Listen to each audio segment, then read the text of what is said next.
এদের যে কতটা বুদ্ধি এ ভিডিওটা দেখলে বোঝা যায়। বেচারা যাক বিপদে পড়ছিল, মেয়েটাও তাকে হয়তো রক্ষা করতে চেয়েছিল। ওমা, রক্ষা করার বদলে ওরে আর বিপদে ফালাইয়া দিছিল। বেচারা তো অলমোস্ট পালাইয়া যেতে লইছিল। না বান্ধবী, কাজটা ঠিক করো নাই, তুমি ফাঁসাইয়া দিলা। ওই বেচারার মোবাইলটা নিয়ে গেল, হ্যাঁ, ওই ইচ্ছা মতো চিল্লাইতেছে চোর চোর চোর, ভাই কেউই তো শুনতেছে না। আর বেচারা তো চিল্লিতেছে।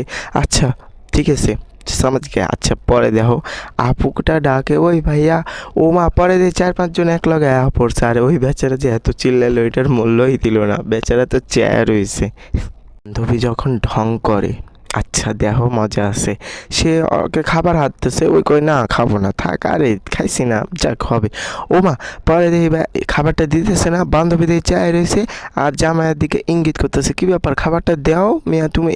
মানে নিজের জামাই বুঝে না, আর আমরা তো মেহমানদারি করতেছি, আমরা কি বুঝবো, নিজের জামাই তো তাকে জামাইটাকে ইচ্ছা মতো বাসায় যা, তোর খবর আছে বন্ধু।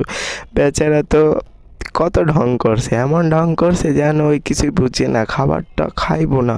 ও মাঝে জামাই আবার খাবার তুলে দিছে, তখন ঠিকই আবার খাইতেছে আর এমন ঢং করে, আরে আমি চাই না, জোর করে খাওয়াইতেছে। না থাক, এরকম হয় কিন্তু মেহমানদারি করলে এমনটাই। যখন ভিডিও করার জন্য নতুন বুদ্ধি পায়, আচ্ছা লে অবস্থা, ওরে আল্লাহ, যার দোকানে যেতেছে ছবি তুলতেছে আর পিক নিতেছে আর মামারা হাসতেছে।